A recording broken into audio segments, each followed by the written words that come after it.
Have you ever wondered how the survivors in Left 4 Dead make it from one map to the next? Well, in today's video, I'm going to be answering that exact question. If you've seen any of my other videos made on this subject, this is a compilation of those two. However, it's not just that. I added a completely new section where I go over Coldstream that wasn't in any of the other videos, and I edited the Swamp Fever section to make it more accurate. If we get to 1,000 likes in today's video, I'll be posting yet again more cute baby bunny pictures, and a lot of people have been requesting for me to combine those two videos, so as you guys request, here is the video. Without further ado, let's begin.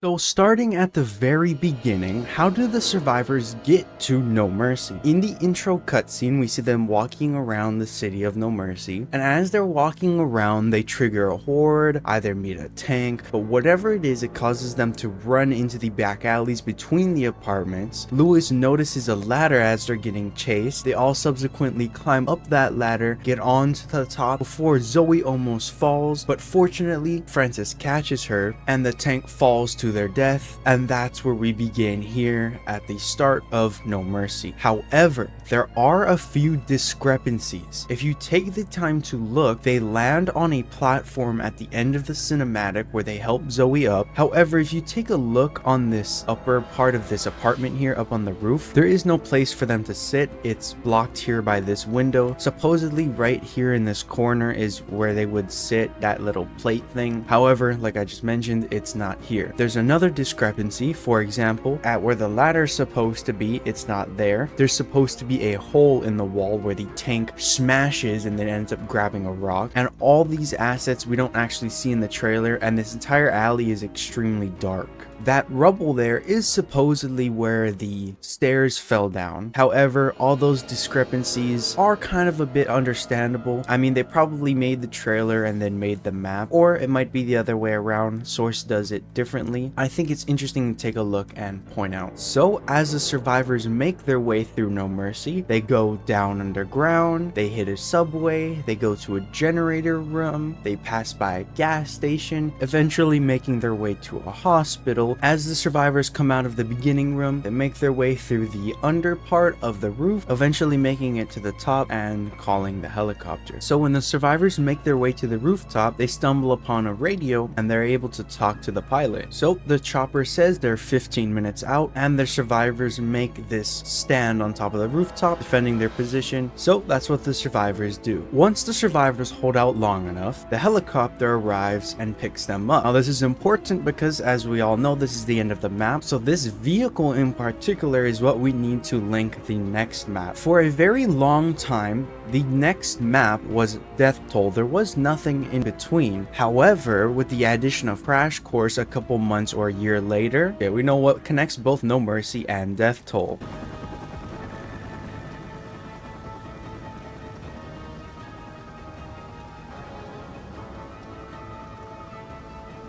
So the survivors make their escape, and supposedly they go on for a pretty long time before we actually end up at the map Crash Course.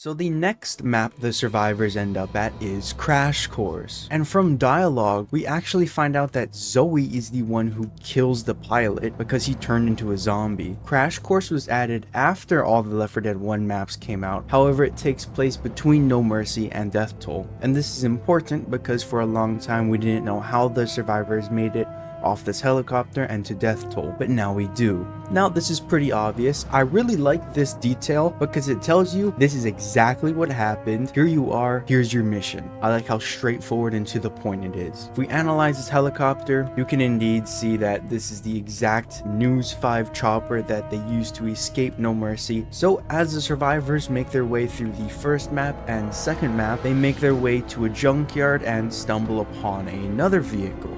This vehicle is very important because we're gonna see it at the beginning of Death Toll. So the survivors start up the generator and they prepare to defend. And once the survivors successfully defend this area, the truck then lowers and they're able to get in the truck and successfully extract from the map.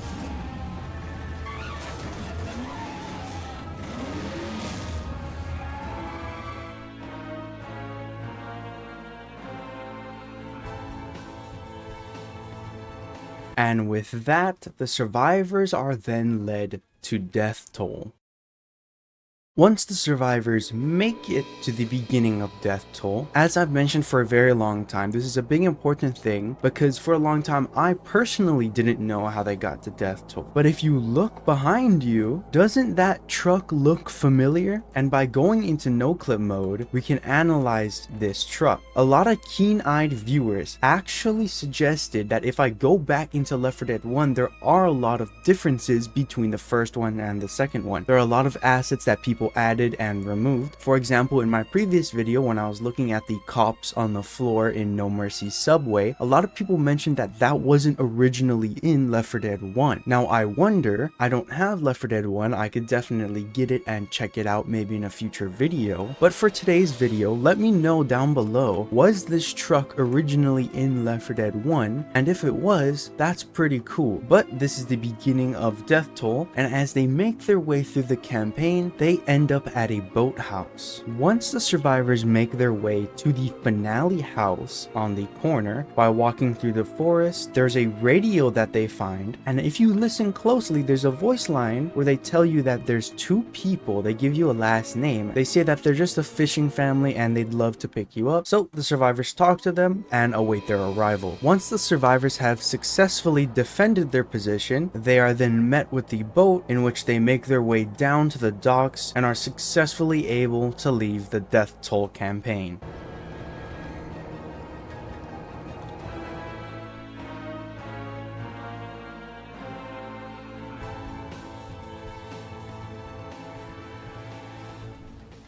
And with that, they successfully escape, leading them to dead air.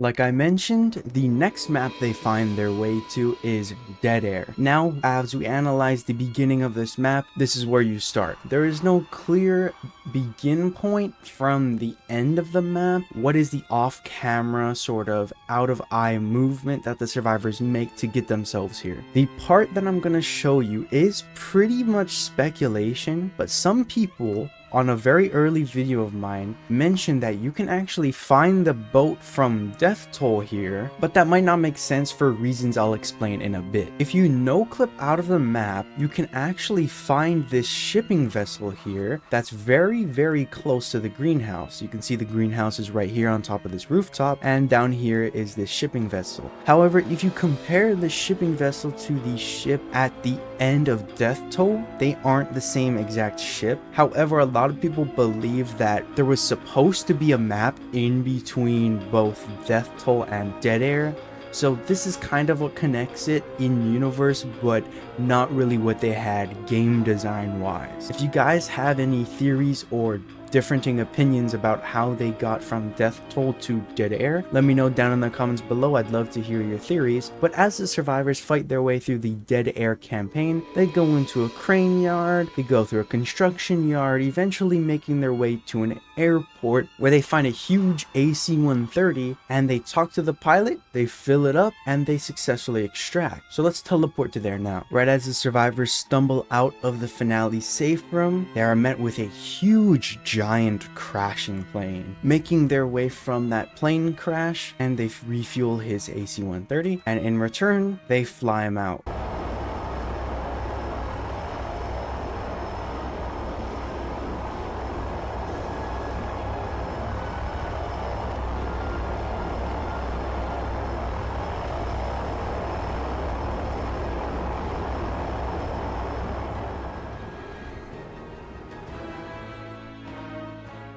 And with that, the survivors make their way, oddly enough, to Blood Harvest. It's not a very good place to continue because there is supposed to be a map between both Dead Air and Blood Harvest, because as we'll find out, they start in the middle of nowhere. So let's jump over to Blood Harvest.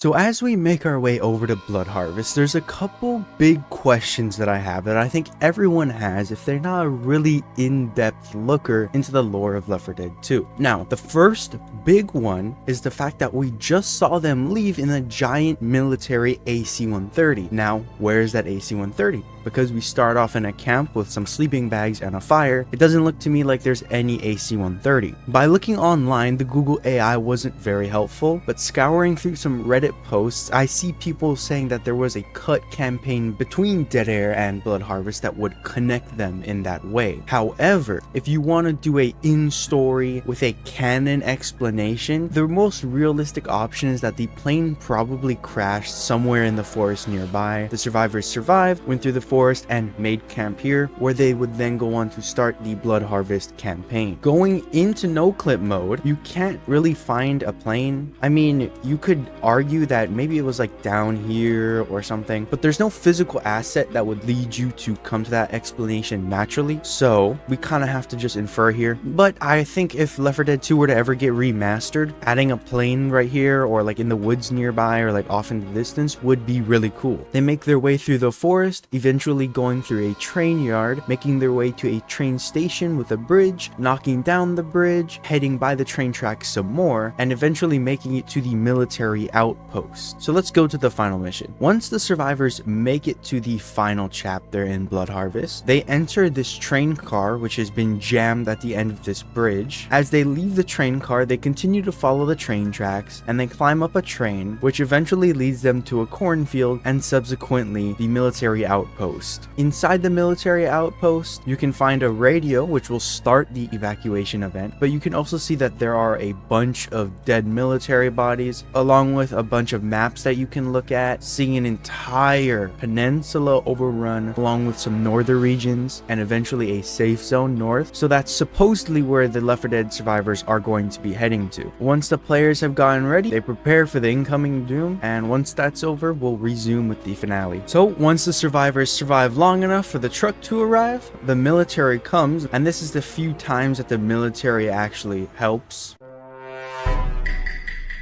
But the survivors board onto the military vehicle and they successfully escape.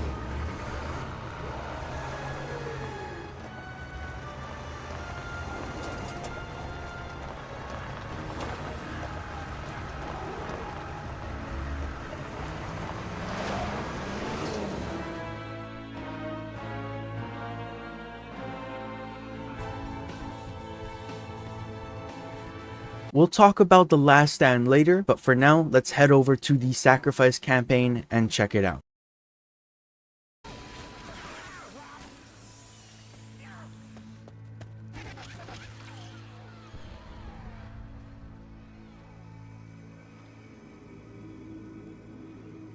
Zoe, you still mad? Those people still dead? Come on, let's move. Beginning at the start of the Sacrifice campaign, you start at the chapter named Docks. They come in from a train, they shoot a bunch of zombies, and they eventually leave and they jump down here. They see some boats, they talk about it, but once in a while you can get a voice dialogue that talks about a conflict between Zoe and Bill. Back at the military outpost, they had to leave a lot of people to die, so there's a little bit of conflict there between Zoe and Bill. They make their way from the military outpost, eventually to this train, which allows them to come here to the docks. As they go throughout the Sacrifice campaign, they make their way looking for a sailboat on the coastline slash kind of canal area of this city, eventually making their way to the port. Once the survivors make their way to the final chapter in the Sacrifice, they continue to talk about how they're trying to find a sailboat and their end goal is to make it to the Keys and live on an island for the rest of their lives. So with that plan in their mind, they go ahead, make their way through the port, and eventually make it to this bridge. At this bridge, they have to set up multiple generators, which is going to allow them to lower the bridge and subsequently go across it. And if you come over here next to the bridge and you look down, you can actually see this is the boat, the sailboat that they're going to use to escape, and this area is also depicted in the Sacrifice comics. But this is the last canon ending, and this is the ending overall for the Left 4 Dead 1 survivors, as we don't know how they go on further. We know that they supposedly make it to an island. However, a future for this has never really been made or crafted. All we have is mods. However, there is an alternate reality map called The Last Stand, which I want to take a look at. So let's go ahead, jump over to The Last Stand and take a look at it. For the next area, I bring you to the last map in Death Toll, and for those of you who remember, the title of this video is how do each of the maps connect. To understand the Last Stand, you have to come to Death Toll, because as I mentioned, it's an alternate reality / alternate route version of this map. Both the Last Stand and Death Toll end in the same boat sequence, so they're similar in that they both end the same way and they meet up back at the next map. However, how they get there is different, right? So instead of going the main path, right as you come out of the safe room, you go through this little town complex area. If you come to this open area, you're supposed to go down there. However, if you turn around and you come to the right, there's this road that leads off into the distance. If you come over to this road, you can see this car, but the survivors use this truck and they drive forward, drive forward, drive forward until they eventually go to the beginning of the Last Stand. So let's head over to the Last Stand. God damn it! Where did you learn to drive? I'm getting too old for this horse shit. Looks like we're walking again. With the knowledge I just showed you previously that this car is from Death Toll, the survivors use this car. Oddly enough, there's a dead guy in here, and it seems that they come through this road. Either they opened up this gate or they closed it behind them, but somehow they get the car here. Either they run out of gas or this sign stopped them, unfortunately, but they have to get out of their car, take their resources, and begin the junkyard map. The Last Stand is only a 2-map campaign. However, the first one is super long and really hard on expert mode, so it's pretty challenging. As the survivors make their way through the junkyard, they eventually make it to a dock area with a lighthouse, and let's go to that map now. So as the survivors make their way through the map, they make it to the last map right here, which I just mentioned. This is a lighthouse. They leave the safe room, they continue through here, eventually going through an outpost and eventually leading to said lighthouse. So once the survivors make their way to the lighthouse, you can come down here in the generator room and start up the finale.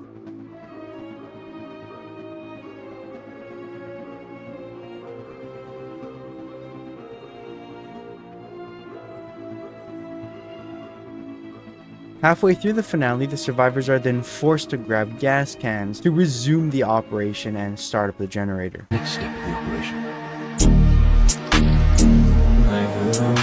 So once the survivors successfully put the gas cans in, they once again have to hold off against the tank and some hordes, and then once all that is done, eventually the evac will arrive. So once the survivors have successfully survived, they make their way down to the docks, and the boat has just arrived in time. That is the end of the Last Stand.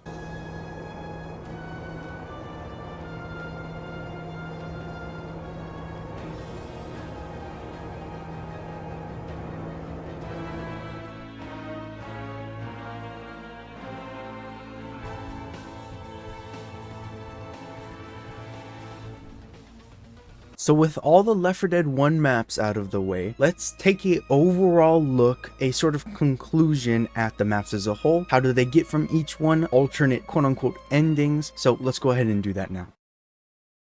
To condense everything and to understand Left 4 Dead 1 as a whole, how do they get from map to map? Let's put it all together into this one segment. Starting at the beginning, you have the intro cutscene. That leads the survivors to the No Mercy map. As they go through the No Mercy map, they take a helicopter, which leads them to Crash Course. At the end of Crash Course, they take an armored vehicle and they drive that into Death Toll. And from Death Toll, they take a boat to Dead Air, or from Death Toll, they take the side road to the Last Stand, and then from Last Stand they take a boat to Dead Air. Whichever one, they end up arriving at Dead Air, so it doesn't really matter. Then from Dead Air they take the AC-130 to Blood Harvest, which either there's a map supposed to be in between, or we could just say that the plane crashed somewhere in the forest. Let's go with that one. So from Dead Air to Blood Harvest, the plane crashes in the forest. They make their way from Blood Harvest to the end of that campaign, which they get picked up by a military vehicle, go to a military base, and then they eventually have that base overrun, in which they escape, and eventually they start the Sacrifice campaign. And at the end of the Sacrifice campaign, as we all know, unfortunately Bill passes away, and it's implied that the survivors escape using that sailboat. So that's pretty much it for the entire length of Left 4 Dead 1 and the route that they take through their entire journey.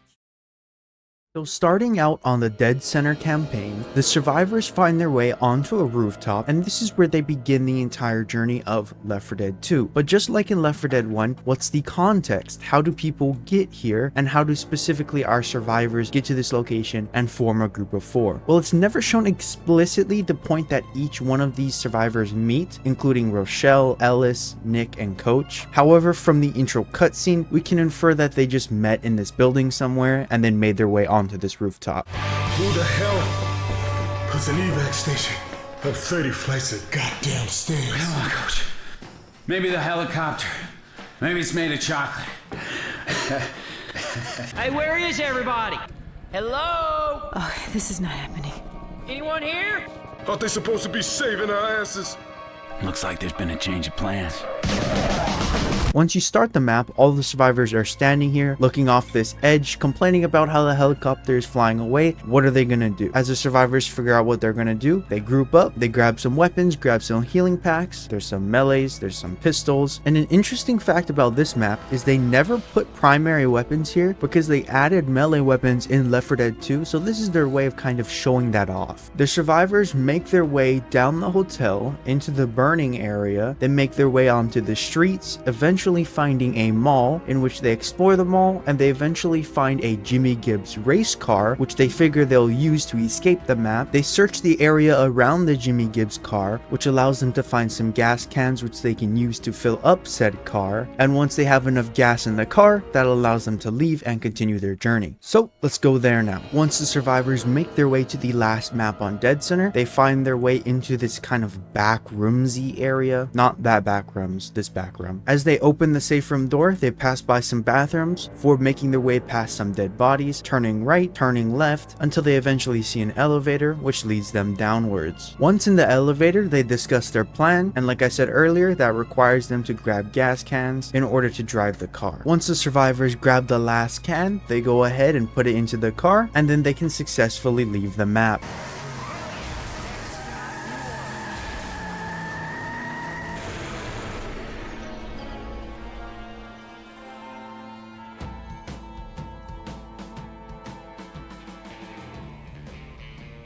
And with that, Dead Center is complete. Now the next map we have is a intermediary quote-unquote DLC map that was placed in between the other map, which is Dark Carnival. And the map that's in between both Dead Center and Dark Carnival is The Passing, which like I said was added at a later point in time. And as we view the beginning and end of that map, we'll see exactly how that plays out. So let's go to there now.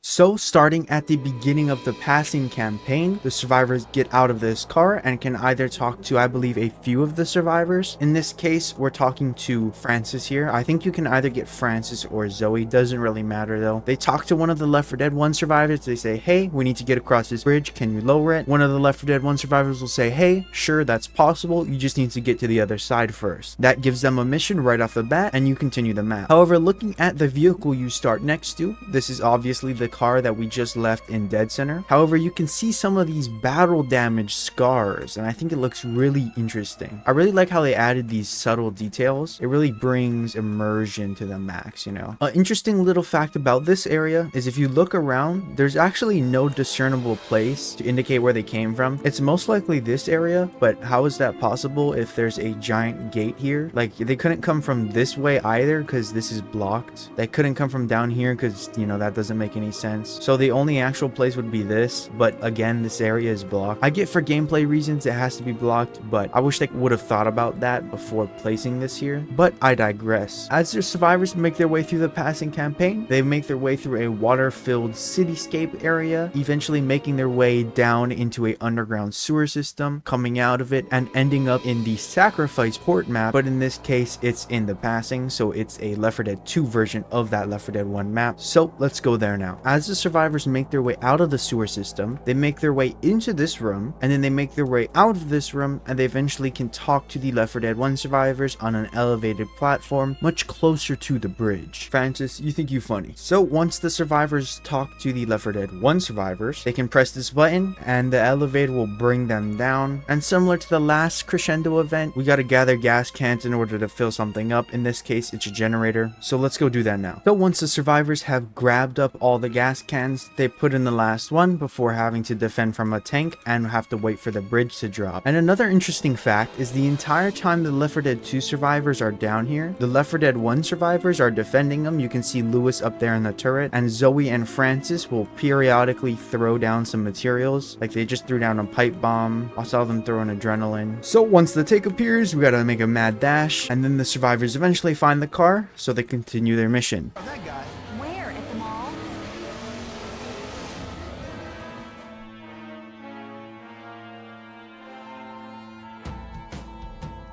And with that, the passing campaign is completed. Now the story is pretty interesting, and I really like how they use that car specifically. They don't use some weird method to get around it. It's pretty straightforward, like the entire rest of Left 4 Dead 2 is, with its beginning and end points. They did a way better job than Left 4 Dead 1. But with that being said, let's move on to Dark Carnival, the next map in the timeline. So starting off at the beginning of Dark Carnival, we can see once again there's a Jimmy Gibbs race car here, and this is where they have to unfortunately leave the car. As Ellis explains, he can't drive over a roadblock, which makes sense. How are you going to get a car past this? Another interesting part about this area is similar to the passing. The area where the car would have come from is blocked off by some asset, and I get it's for gameplay design, but they could have put like maybe like a crashed tree here or something. But like a gate, like bro, what did they do? Just move the gate? I mean, it doesn't really matter. It's an interesting detail to point out. As the survivors get their stuff out of the car, they lay some of it on the ground. You can see some med packs here along with some firearms. The survivors weapon up and they continue on the highway. After they pass the highway, they make their way to the fairgrounds, in which they can play some carnival games if they choose so, eventually leading them to a coaster, which they climb up on top of it, follow the coaster until it leads them to a safe room, in which they pass by some bumper cars, eventually making their way past some barns, in which they have to run through a very hard crescendo event, bolting it into the safe room past a bunch of fairground zombies, and that leads them to the safe room right before the concert. So let's head there now. As I said, once the survivors make their way into this safe room, there's a bunch of lore that you can read up on this wall if you like. There's a bunch of posters advertising the Midnight Riders. So as the survivors get ready, they leave the safe room, they pass by a bunch of bodies, they pass by some more restrooms, they pass by some tables, which in kind of a weird place if you think about it. And as the survivors make their way out of this back room type area, they have to walk up here, turn on a few things, and then start the concert. So once the survivors hold out for long enough, hopefully the helicopter will arrive if they in fact survive, and it can either spawn right here or over there. It looks like we're getting this spawn point. So the survivors make their way, they jump into this helicopter, completing the map.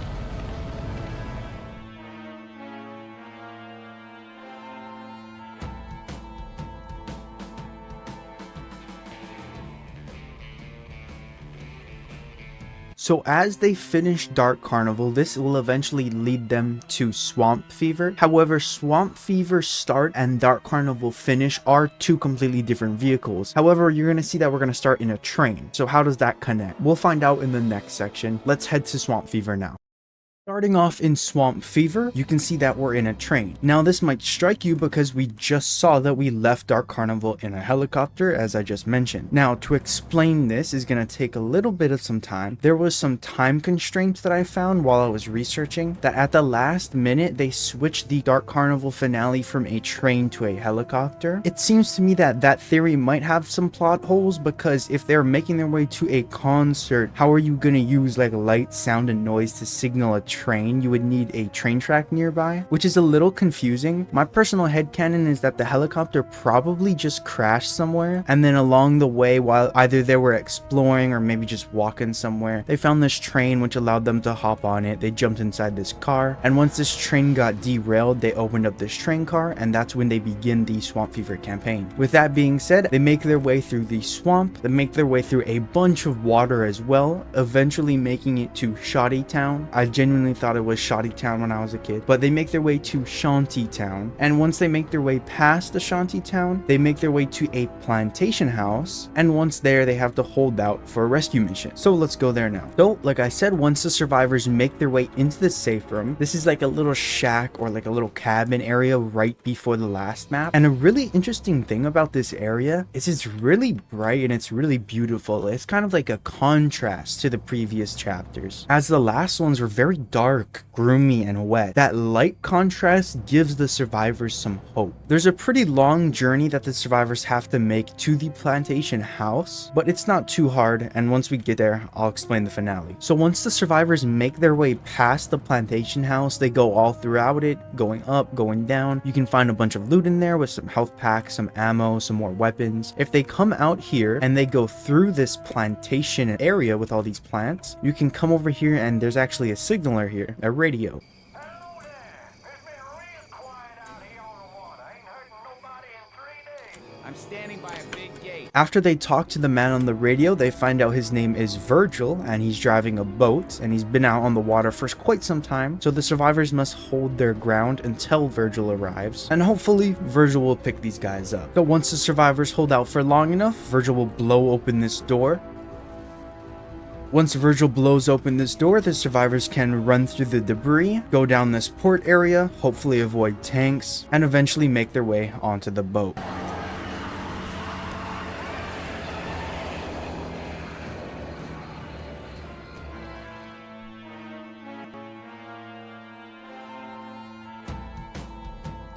And with that, Swamp Fever is complete. Now, like the car, this boat is going to be used as an intermediary between multiple maps. And this is pretty cool because it adds much needed continuity in between maps, unlike Left 4 Dead 1 had. Left 4 Dead 1 originally had a bunch of gaps which were later filled in by Left 4 Dead 2 campaign DLC. It adds some continuity, some weight to the vehicle and the character driving that vehicle, which is Virgil. Everyone loves Virgil. But with that being said, we're going to use Virgil and we're going to head over to Hard Rain. So let's go to there now.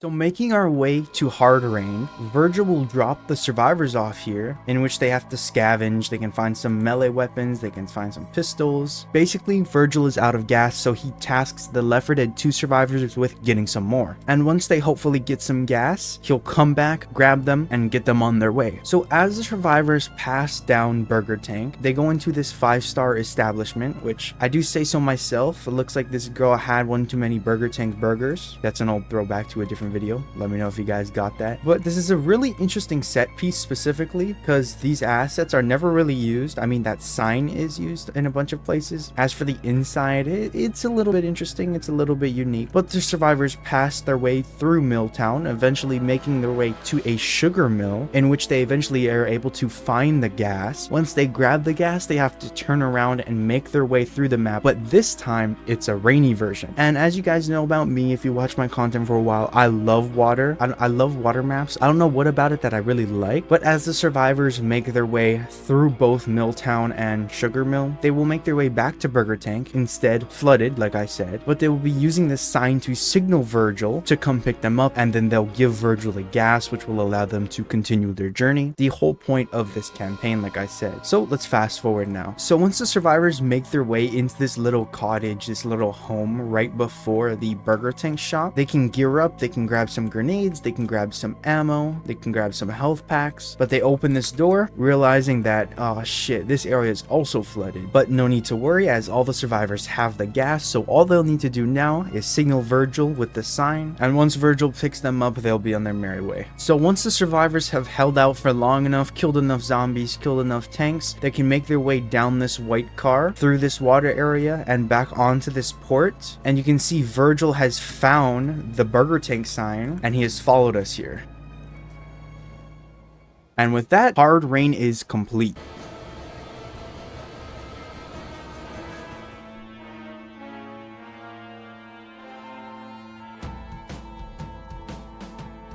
So once the survivors have successfully given the gas to Virgil, he refuels the boat, which allows him to make his way over towards the Parish campaign, which is where we'll see he eventually has to abandon the survivors. But it's a bittersweet end for Virgil as our survivors get to continue the mission. Mission being making their way towards the military, which is, for better or for worse, definitely a plan, but we'll see how that turns out later for our survivors.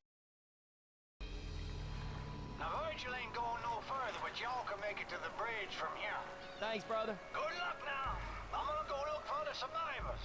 Okay, so we're on the wrong side of the river. Things could be worse. All we have to do is run the freeway. So once the survivors are dropped off by Virgil, he explains that he's gonna go off and help more survivors. Godspeed, Virgil. Hopefully he didn't die a horrible death. But the survivors gather themselves and they make their way towards the opposite end, trying to get across the bridge and meet up with an evac spot that the military is holding up. As the survivors make their way through the Parish campaign, they go through the beginning waterfront area before making it to a park, and then they later make their way through a cemetery, then continuing throughout more of the city, more of the back alleys, more of the streets, eventually making it to the bridge we talked about. And like I said, this bridge is going to lead them to the military. That's why they're going to this bridge in the first place. So let's go there now. So when the survivors eventually make it to the bridge, they come to this area. They have to climb up this ladder, which leads them to this starting area, in which they make their way to this dead guy and are able to talk to the military. Now, important thing to note, there are a bunch of dead zombies, but more importantly, dead people all throughout the parish. Actions like this, along with the bombing, is what leads the Left 4 Dead 2 survivors into distrusting the military. And we know that they distrust the military because we can hear Nick as he will start to voice a lot of his concerns, usually saying things like they're gonna line us up and kill us. Stop! Don't bomb the bridge! 57. That's coming from the bridge. Last buzzer. Stand down. Stand down. Bridge. Identify yourself. My name's Nick. There's 4 of us on the west end of the bridge. Bridge. Are you immune? We are not infected. Negative, Bridge. Are you immune? Have you encountered the infected? Yeah, you can say that. 57. Are you equipped for carriers? Affirmative, Propagator. Bridge. We have pulled out of that sector. Your only remaining pickup is available on the other end of the bridge. Our last chopper is leaving in 10 minutes. We need to lower the span and get across the bridge. God be with you. Sure, give us a few minutes. Good luck.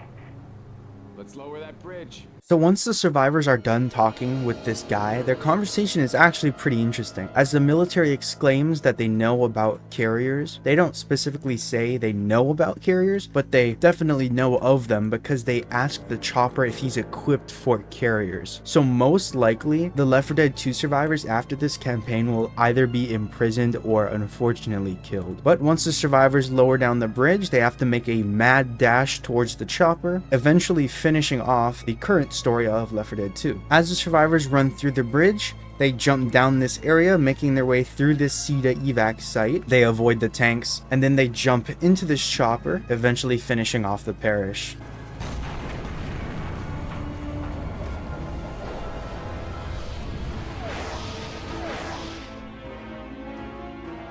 Unfortunately, like I said, their fate is probably more grim than it is bright. That's the beauty of Valve, is they never continue their games, so we don't know. But let's go to a recap where I go over each map, how they get to each map, the vehicles that they use, and hopefully that'll sort of sum up and reflect on this entire journey of the Left 4 Dead 2 survivors at least. So let's go ahead and do that now.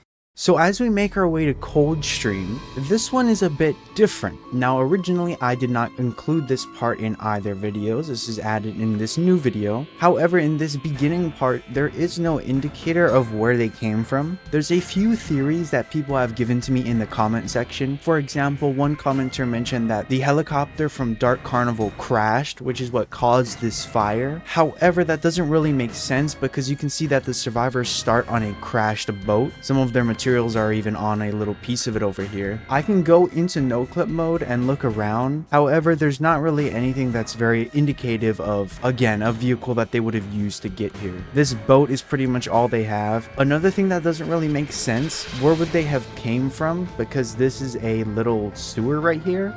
So it's not like they could have came through this if this gate is closed. They eventually make their way underground into the sewer system, coming back up. They keep on following the creek, eventually making it to a memorial bridge which crosses over the giant version of said creek, which eventually turns into a river, all while the fire has been following them this entire time. And once they make it to the last map, that's when they follow the creek once again to a CEDA evacuation site and get picked up by a helicopter. So once the survivors eventually fight all the zombies and make it past the tank, they have to run through this evacuation site up towards that helicopter. And with that, Coldstream is complete.